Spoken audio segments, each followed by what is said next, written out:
दूर किसी जंगल में सभी पक्षी बहुत ही खुश थे क्योंकि वहां एक बहुत बड़ा अंगूरों का बाग हुआ करता था।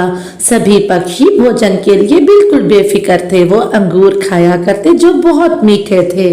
अरे वाह, कितने रसीले अंगूर लगे हैं। ऐसा करती हूँ, कुछ खा लेती हूँ और कुछ घर ले जाती हूँ।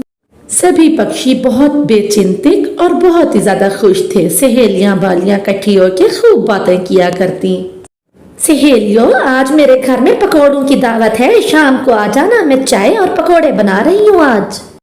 अरे वाह, पकौड़े पकौड़े तो मुझे बहुत पसंद हैं। गौरी, तुम जल्दी से पकौड़े बना लेना, मैं तो शाम को फौरन ही आ जाऊंगी। अरे वाह गौरी वाह, तुमने तो दिल खुश कर दिया। इतना अच्छा मौसम और साथ में पकौड़े, वाह। लेकिन वो कहाँ जानते थे कि उनकी खुशियों को तो किसी की नजर लग चुकी है। उसी अंगूरों के बाग में एक बड़े से सांप का बसेरा हो जाता है।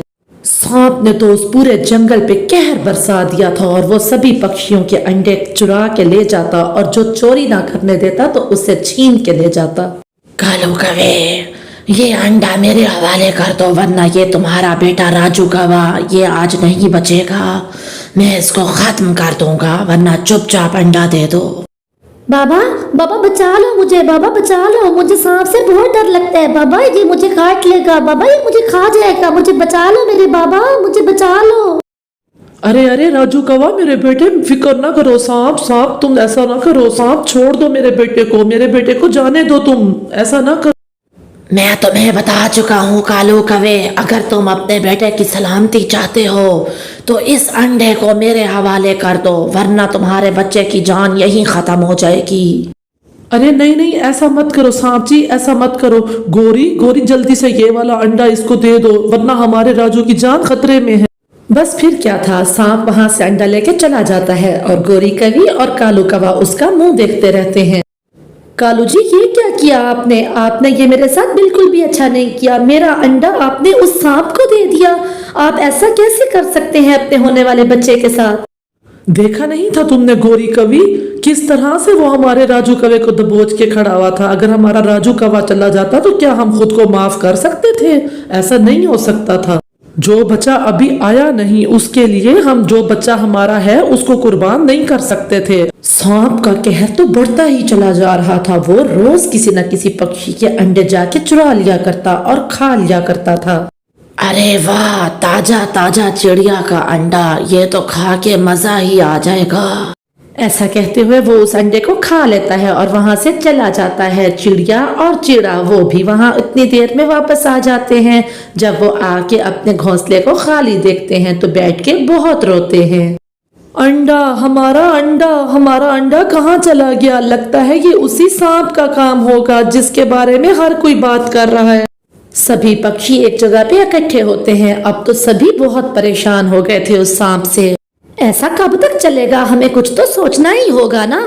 हाँ गौरी बहन, तुम ठीक कहती हो। हम सबको मिलके कोई ना कोई उपाय तो निकालना ही होगा। ऐसा कब तक चलेगा? अब हमारे पास एक ही उपाय है इस सांप से अपने अंडों को बचाने का, कि हम अपने दरवाजे बंद रखें और कोई भी दरवाजा ना खोल के रखें। सबको उपाय पसंद आता है। फिर सभी पक्षी अपने अपने दरवाजे बंद रखते हैं। सांप जिसके भी घर जाता है तो दरवाजा बंद देख के बहुत गुस्से में आता है। अच्छा, तो ये पक्षी अब मुझसे इस तरह से बचेंगे, दरवाजा नहीं खोलते। मैं भी देखता हूँ कब तक बचते हैं ये मुझसे। फिर वो छोटे पक्षी की आवाज निकालता है, दरवाजा खोलो आंटी या अंकल, जो भी आप घर में हो, दरवाजा खोलो। मेरे पीछे एक चील लगी है, खोलो, वो मुझे खा जाएगी। अरे लगता है कोई छोटा पक्षी आया है, बेचारे की जान खतरे में है। चील उसका पीछा कर रही है। ऐसा करती हूँ, जल्दी से दरवाजा खोल के उसे अंदर ले लेती हूँ। जैसे ही रंगीली तोती दरवाजा खोलती है, सांप घर के अंदर आ जाता है। कब तक बचोगे मुझसे तुम पक्षी? देखा कैसे उल्लू बनाया मैंने तुम्हें। अब ये दोनों अंडे सीधा मेरे पेट में जाएंगे। फिर सांप एक एक करके दोनों अंडों को ही निगल लेता है और वहां से चला जाता है। खा गया, मोजाले मेरे दोनों अंडे खा गया। ऊपर वाले, मैं क्या करूं, मैं कहाँ जाऊं? अब तो सभी पक्षी बहुत परेशान हो गए थे उस सांप से। चिड़िया रात को उस घर में बैठी होती है कि उसे एक उपाय आता है।